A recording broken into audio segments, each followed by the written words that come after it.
We would have met you outside, but it's kind of gloomy. What? All right, it looks like we are live. Everyone, thank you for joining us for another episode of Musician Monday. Today we have a very special treat. We have a 2-for-1 special. We have two musicians, one interview. Please welcome GRS section violin Joe Preece and GRS section cellist Will Preece. Thank you guys for being here so much. Hi, Thank you, Corey. Corey. Hi, everybody. And I want to remind folks that as we go along, we'll have some questions here that we pre-wrote. But if you have any questions for either of them, feel free to put them in the chat, and we'll definitely get to them at the end of my list of questions.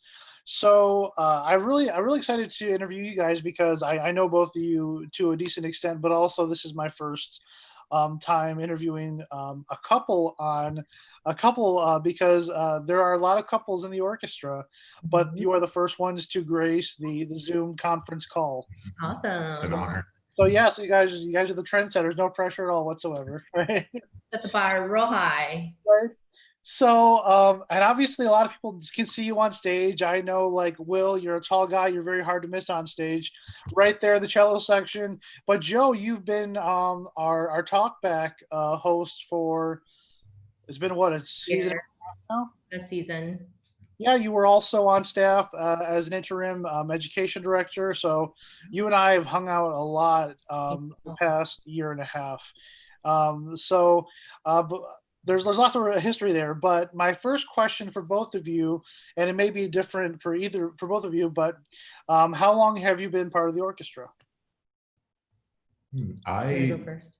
sure. I think this would be my 9th or 10th season. I joined in November of 2011. Very good. For me, I had subbed for about 5 seasons with a symphony as a substitute music violin, and then won my current position 2 years ago, Something I like guess that. going on 3 seasons coming this season. So Well, when you started, were you supplemental as well, or like a part-time? So I actually started as a full-time musician, but as a one-year job. So I was here, and then I was briefly not a member of the orchestra, and then I rejoined shortly after that. So You realized how good you had it, and you had to come back. That's exactly. great. So, and well, then I guess the other question too is, so you guys have worked for the same company, but how long have you been together? Just if I can ask that question. of course, we met in college during our undergrad. We went to Michigan State. Go State, go Spartans. And that was in This is probably in 2000, so it's been almost 20 years. Wow. And then we've been married for 15 years. That's great. So you guys actually, I expected you to say that you met in the orchestra, but you guys had a history even before that. That's really awesome. long before Grandpa. That's great. So Joe you play violin, Will plays cello. A lot of people say the instrument shows them, but what led you to choose your instruments?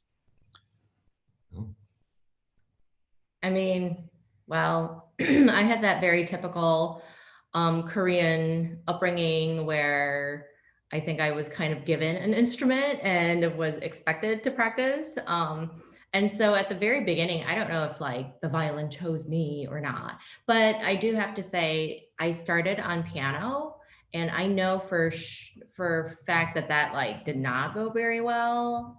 So the grown-ups in my life at that point guided me towards violin, and that stuck. So I actually started on violin, and I think, as I remember, I saw some cellos at a group recital or something like that, and I saw how big it was and thought that must be better, and so I switched, and yeah, I've always loved the cello. It's I think it's a beautiful instrument. Yeah, definitely. And both the violin and cello, both string family, both. I hear a lot of people say the violin, they like that because it mimics the human voice so closely, and then people tout the cello because of its warm tones and just it's such a unique instrument.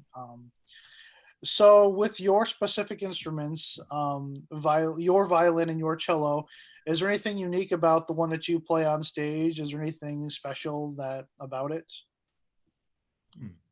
My cello is a fairly young cello. Actually, it was made in 2001 in Italy.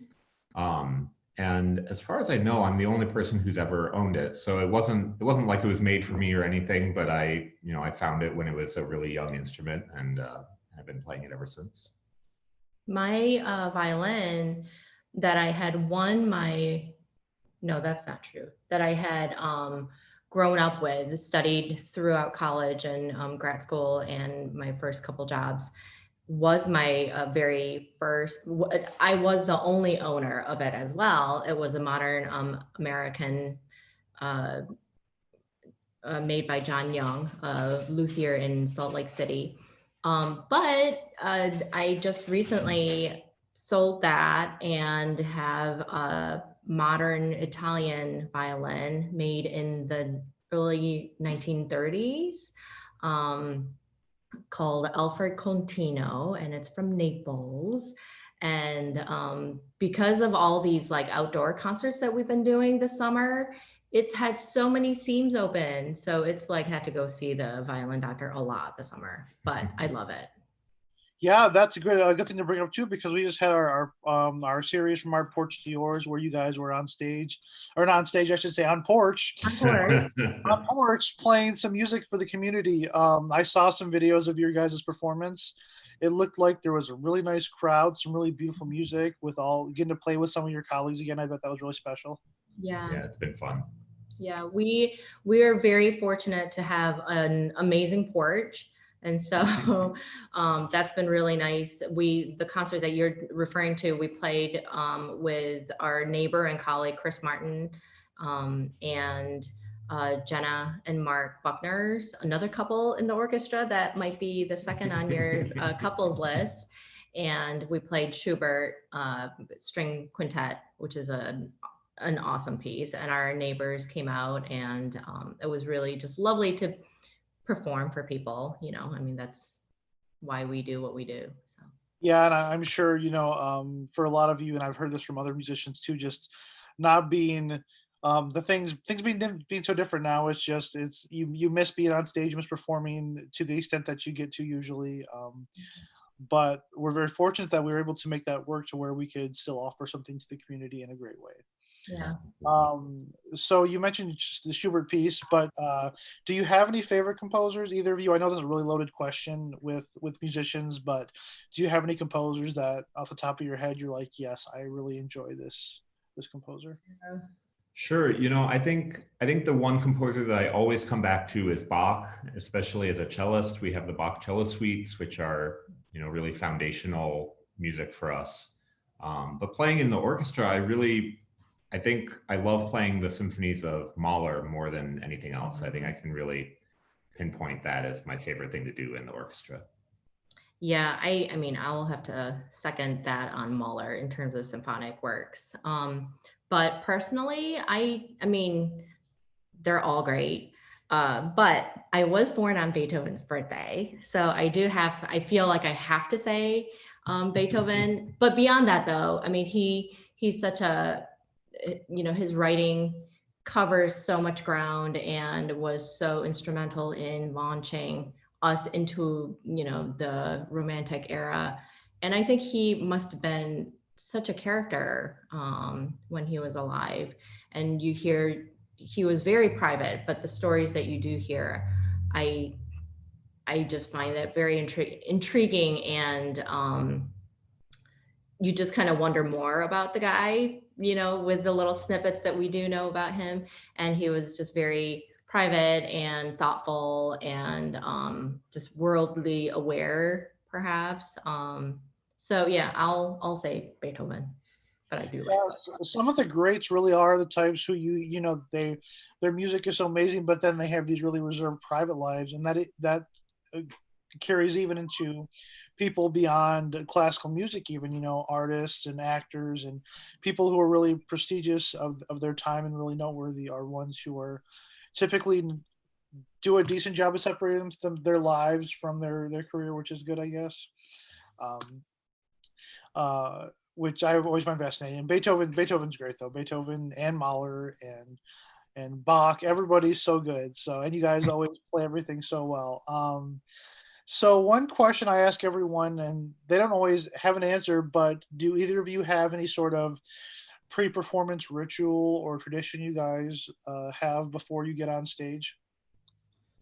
For me, mostly it's like looking at the clock like an hour and a half before the concert going, oh my gosh, it's that time already. I need to, get dressed, take a shower, get Mina ready for sitter, and Here's Mina. Hi, Mina.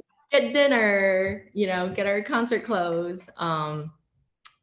But in terms of like, it's a little bit of a ritual to like get in the car, make sure, just do your checklist of instrument, clothing, shoes, music, um, and then driving down, that's, there's a rhythm to it. And then, getting backstage, tuning, warming up with my, arpeggios or whatever I warm up with, and then just kind of, get on stage and see the audience. I don't think I have any real, formalized rituals. I tend to like to walk around backstage a lot. I don't like to be out on stage warming up really early. But I'll walk around, get drink some water, walk around backstage, and then fairly close to the concert, I'll come out on stage and play a few notes. That's great. Yeah, no, a lot of that, and I always see you walking around backstage too. Whenever I walk back, it's like, oh, there's Will. It's almost like clockwork. And it's great that Mina popped in for a second there. Mina, their daughter, because it's kind of a question I have, but sort of don't have. It's more because both of you work for the same orchestra, and then you have a home life to organize, plus you have a child to raise. It's got to be quite the balancing act sometimes to be parents, musicians, spouses, everything. I mean, do you guys find it difficult to try to balance sometimes with the demands of the orchestra? One thing that's tricky is our hours, just because of the profession that we're in. I mean, we're gone on the weekends and on the evenings, generally speaking, and that hasn't been an issue yet with Mina because she goes to afternoon school, which starts at 1 p.m. and like sleeping in, and and her being still awake by the time we come back from a service hasn't been an issue until she enters first grade, and then we're gonna, I think, have a bit of a shock of adjusting to her new schedule. But so far it's been great. I mean, we watch our fellow musicians that's come before us that's had to balance personal life and professional life and parenthood. I think it's the case for any parent. You kind of figure out how to juggle that, and it's actually, I find it really nice that I can do my job with Will. I know that for some couples, like they have the opposite schedules so that they kind of like tag team in and out with the kids. Yeah, it's nice that when we are home, we're both home, which is a really nice benefit. And we, I think, most of the time enjoy working together, so that helps too. Yeah. That's good. I love that. The next question I have for you is, if there was another instrument in the orchestra that you could choose to play, what do you think it would be? Wow. I've got a lot. So I played French horn in high school band, marching band. I did love playing French horn, and I do love the French horn. I love the, the soprano line. And so I would like to play trumpet as well. Trombone might be fun. I actually like all the brass family. Yeah, I see a pattern. Yeah. Loud and obnoxious. They get the juicy stuff and rest for bazillion measures. I don't know. Yeah, I've always wanted to play piano. I didn't start playing piano until college, and so I never, I have never been really comfortable on a piano. But I love that you can do so much by yourself. The cello can play one line, we can do a little bit more, but the piano can do, real polyphony. Do you think you'd want to play piano like in orchestra? I don't know. I mean, there's some good like piano licks, but yeah. I don't know. Pianists, like orchestra pianists, are different than like solo pianists. Mhm. I don't know. I'm pretty happy on the cello though. I love it. And I've said this before, a lot of other musicians who I've interviewed so far have all been really big brass fans, specifically French horn, and then cello also comes up a lot as something they want to play. So you guys are right where you should be. So that's good. No, violins just get squeaky sometimes. I'll admit it. I'll be the first one to admit it. It's okay. It's okay. So thinking about music beyond symphonic or classical music, what kinds of music styles do you like? Do you have specific bands that you tend to flock towards, or genres of music that you might listen to when you're not so in the zone for classical? Yeah, absolutely. I think I find that I listen to, unless I'm trying to study for something, study a score of music that I'm like trying to learn to perform, I find myself for inspiration, listen to non-classical music quite often. I think the sonorities just kind of give me breaks. My ears kind of hear new sounds. I'm really into Chris Thiele. I know he's like so popular right now, but I've been his fan for a long time.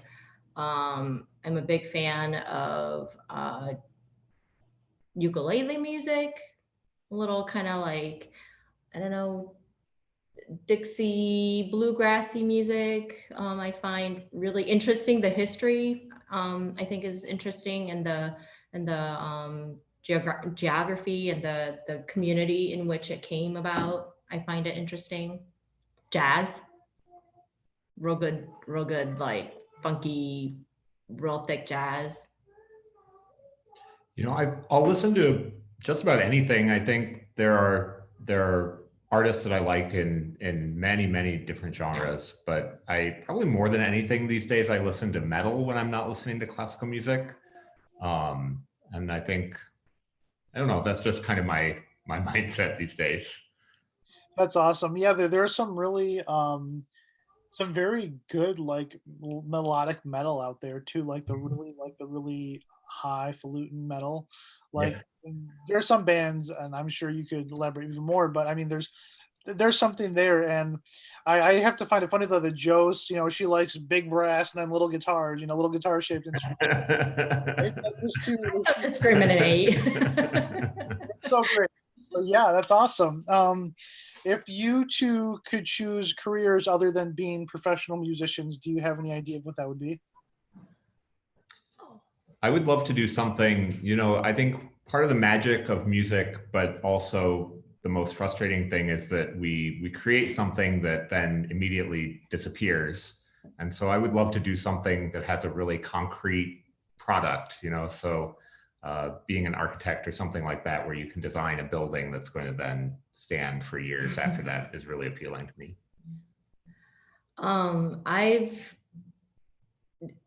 I saw this question on your list, and that's a hard question for me. I'm interested in a lot of things.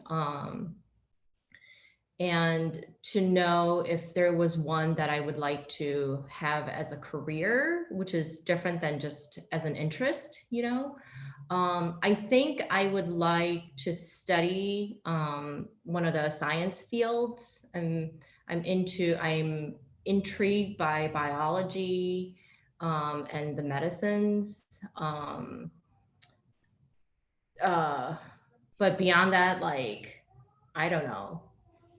I like doing paper, crafty things, things with my hands, gardening, kind of very tactile things.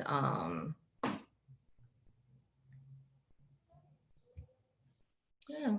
Yeah, and like graphic design. I like graphic design as well. I was gonna say, Joe, I could see you as some sort of artist. Like you have, like your garage is like your studio, and you have like a blowtorch, and you're like making like metal sculptures. And Metalsmithing, I have thought about that too. Sounds good. I could see that. You have, and I could even see you as like an art teacher, honestly. Like just someone like you have like your smock with clay and paint all over it, like I paint all over my face. pottery wheels, and you I got think that. it's doing pretty well, Corey. We worked in an office together for like a year, so I mean, yeah. That's true. And Will, that's interesting. You said that about the architecture, though, about creating something that exists for more than just a certain amount of time, too. And I was thinking about this. I was talking with somebody else whose favorite piece is the Mozart, the Requiem, or was it, well, that's the one he did before he passed, I believe it was. But she was saying that like how every performance of it is so unique, and that's true for all classical music, because even if you get a recording of it, that's that one performance. You'll never get another moment like that one again. You'll get something very similar in terms of what you're playing, but every show, every concert's a unique experience in its own. Yeah. Yeah.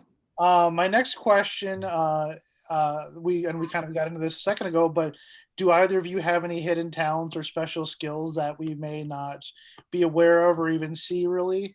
Obviously, if not from the stage, we know you make great music, but we're curious what other things you can do. Will is a great carpenter. He built our dining room table. He and I flipped a house. So he's like good at carpentry, woodworking. He's a great baker, and he's made some really yummy croissants during the quarantine. These last couple months, we've gone through a lot of butter. I don't know. I mean, I think you mentioned your big ones already, like the paper things. You make some amazing things out of paper, and so the paper thing, like it's like a little bit beyond just like paper crafts. Like I don't even really know what to call it. Like I guess I call it paper art. Where I like carve things out, and but it's a little more like art than crafts. And it like I like to do like high-end greeting cards or something. I don't know. And I've done like several people's wedding invitations and such. And your garden is really, really wonderful. Gives us a lot of fresh produce every summer. Yeah, I just picked some green beans and banana pepper, which I've never grown before. So that's fun. My wife just started her garden for the first time this year, and it's growing, like it's growing tall, but it's not. We're still waiting. We got some little cucumbers coming through. Mhm. Um, Does but she love it? sorry, what? Does she love it? She loves it. We planted it on a shadier side of the house, unfortunately, so it's a little slower, but it's still growing well. Like it's still looking plentiful. So the few green beans she'll be able to pluck off, she's enjoyed those, and she's proud. And I'm like, hey, that's better than I can do. So Yeah. but I know Will just talked about architecture and carpentry. So now you can build Mina a tree house or some kind of playhouse in the backyard. It'll stand the test of time. There you go. Yeah, That's true. That works for me. That is true. We have a few questions left. So folks, if you have any questions, I see there are a few coming in. Feel free to type them in the chat and we'll get to them at the end of our session here. Obviously with the quarantine and with things the way they are, it can be a little frustrating, a little scary sometimes. What are some things you guys are doing to stay centered during quarantine? I think just having a kid just keeps you centered and like plugged into reality. Like, oh, right, we can't, go down a rabbit hole of quarantine-ness. You just have to kind of like do every day. we've been cooking a lot. That's been really nice. That's been really fun. Yeah, I think we've kind of gone through phases to try to keep things fresh. So there was a while, like Joe mentioned, where I was baking a lot of croissants, and then we had our jigsaw puzzle phase where we had, you know, multiple puzzles going on the table at once, and we had the Mario Kart phase, I think, and I'm not sure what phase we're on now. Oh, I had a little bout of like cleaning phase where I like took apart my vacuum completely, and like it was all the parts were submerged in the bathtub with soapy water. I'm done with that now. We had like, we've kind of come in and out of a little bit of playing our instruments. Like right at the very beginning, Will and I kind of were on a 11-day Bach, celebrating Bach leading into his birthday. And so every day for those 11 days, we posted a Bach piece. And then we had about a month and a half of our just like private porch concerts for our neighbors before our symphony's porch concert. So that's been really fun to play some new rep and play with a couple of our colleagues. And then with our August summer season schedule coming back, it's been nice to get back into practicing. But yeah, like I've been gardening. Gardening just keeps me sane and in a good place a lot. We got our house painted. It was kind of a taupey color, and now it's like all the purples exploded on our house. So that's been really fun to enjoy, and we've been grilling. I guess maybe that's our last phase. We've been grilling a lot. So if you're driving through Grand Rapids and you smell barbecue and you see a purple house, That's right. You might be out of With a place. with a decent garden, yeah, and a GRS sign in the front. that's a good indicator too. So okay, we're at the last question now of mine. Obviously you've made some memories here, whether that's forging friendship with colleagues or playing with specific guest artists or venues or songs. What are some of your favorite memories you've had with GRS so far? Man, that's a tough one. Do you have one? Yeah, you know, I think a lot of people have probably already said going to Carnegie, and that was pretty cool. I think we've had some really amazing guest artists, even not in the classical area. People like Diane Reeves is one that stands out to me. She was amazing. And yeah, it's been, I don't know, there's lots of good memories.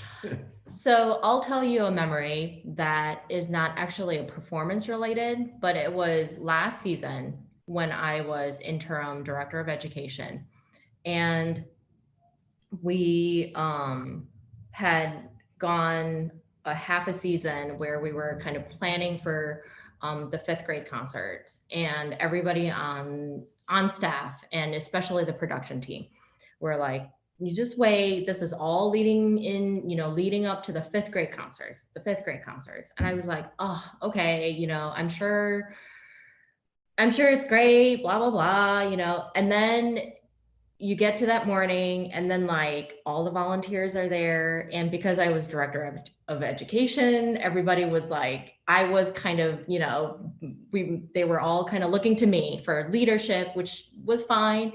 And then you see that very first school bus pull up, and it's like freezing outside, and like the volunteers have their mittens and their hot pads and their gloves, and you're inside, and like all the intercoms are going like, okay, let's get ready. And then you see that first bus driving down.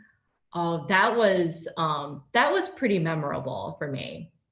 Like all that planning actually like went into that one moment of that bus coming in.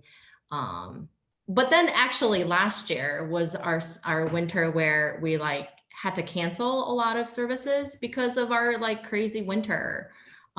So when that first bus did show up, it actually meant quite a bit more than we thought it ever would. But yeah, just seeing like the thousands of kids coming in and out of those doors and just kind of having this excitement. That's quite special, and something that not all musicians get to experience because we're, you know, back of the house, and we don't really feel the the the energy, you know, going into that front of the house. But I will remember that for a very long time, for sure.